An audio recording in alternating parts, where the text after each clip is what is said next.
بسم اللہ الرحمن الرحیم۔ السلام علیکم۔ یہ ایک ہاتھ لمبا ایک ہاتھ چوڑا چوکور پتھر تھا جو ہمیشہ حضرت موسیٰ علیہ السلام کے جولے میں رہتا تھا۔ اس مبارک پتھر کے ذریعے حضرت موسیٰ علیہ السلام کے دو معجزات کا ظہور ہوا جن کا تذکرہ قرآن مجید میں بھی ہوا ہے۔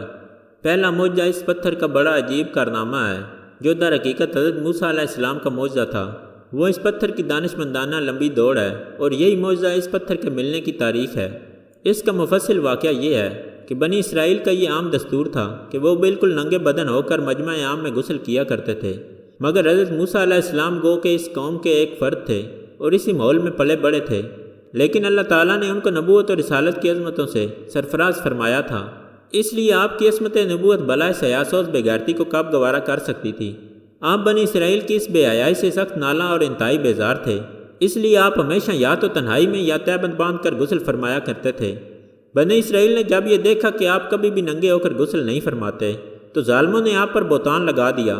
کہ آپ کے بدن کے اندرونی حصہ میں یا تو برس کا سفید داغ یا کوئی ایسا عیب ضرور ہے جس کو چھپانے کے لیے یہ کبھی برنا نہیں ہوتے، اور ظالموں نے اس تہمت کا اس قدر اعلان اور چرچا کیا کہ ہر کوچہ و بازار میں اس کا پروپیگنڈا پھیل گیا۔ اس مکروہ تہمت کی سورش کا حضرت موسیٰ علیہ السلام کے قلب نازک پر بڑا صدمہ اور رنج گزرا اور آپ بڑی کوفت اور اذیت میں پڑ گئے، تو اللہ تعالیٰ اپنے مقدس کلیم کے رنج و غم کو بھلا کب گوارا فرماتا اور اپنے ایک برگزیدہ رسول پر ایک عیب کی تہمت بھلا خالق عالم کو کب اور کیوں کر اور کس طرح پسند ہو سکتی تھی۔ ارحم الراحمین نے آپ کی برت اور بے عیبی ظاہر کر دینے کا ایک ایسا ذریعہ پیدا فرما دیا کہ دم زدن میں بنی اسرائیل کے پراپیگنڈوں اور ان کے شکوک و شبہات کے بادل چھٹ گئے اور آپ کی برت و بے عیبی کا سورج آفتاب سے زیادہ روشن و اشکار ہو گیا۔ اور ہوا یوں کہ ایک دن آپ پہاڑ کے دامنوں میں چھپے ہوئے ایک چشمے پر غسل کے لیے تشریف لے گئے، اور یہ دیکھ کر کہ یہاں دور دور تک کسی انسان کا نام و نشان نہیں ہے، آپ اپنے تمام کپڑوں کو ایک پتھر پر رکھ کر اور بالکل برہنہ بدن ہو کر غسل فرمانے لگے۔ غسل کے بعد جب آپ اپنا لباس پہننے کے لیے پتھر کے پاس پہنچے تو کیا دیکھا کہ وہ پتھر آپ کے کپڑوں کو لیے ہوئے سرپٹ بھاگا چلا جا رہا ہے۔ یہ دیکھ کر حضرت موسیٰ علیہ السلام بھی اس پتھر کے پیچھے پیچھے دوڑنے لگے کہ اے پتھر میرا کپڑا، اے پتھر میرا کپڑا، مگر یہ پتھر برابر بھاگتا رہا، یہاں تک کہ شہر کی بڑی بڑی سڑکوں سے گزرتا ہوا گلی کوچوں میں پہنچ گیا،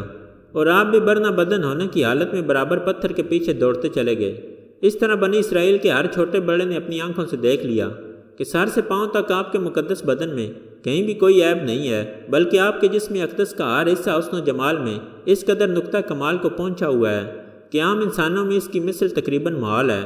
چنانچہ بنی اسرائیل کے ہر فرد کی زبان پر یہی جملہ تھا، واللہ ما بموسیٰ من باس، یعنی خدا کی قسم موسیٰ بالکل ہی بے عیب ہیں۔ جب یہ پتھر پوری طرح حضرت موسیٰ علیہ السلام کی برت کا اعلان کر چکا تو خود بخود ٹھہر گیا۔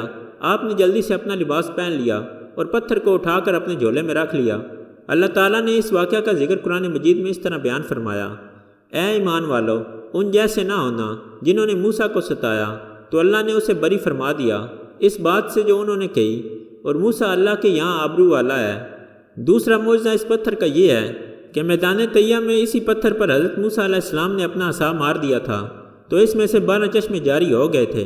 جس کے پانی کو 40 برس تک بنی اسرائیل میدان طیہ میں استعمال کرتے رہے، جس کا پورا واقعہ ہم اپنی پچھلی ویڈیو میں بیان کر چکے ہیں۔ قرآن مجید کی آیت فَقُلْ نَضْرِبْ بِعَصَاكَ الْحَجَرَ میں پتھر سے یہی پتھر مراد ہے۔ ایک اور جگہ ارشاد ہے، اور پتھروں میں تو کچھ وہ ہیں جن سے ندیاں بہہ نکلتی ہیں، اور کچھ وہ ہیں جو پھٹ جاتے ہیں تو ان سے پانی نکلتا ہے، اور کچھ وہ ہیں کہ اللہ کے ڈر سے گر پڑتے ہیں۔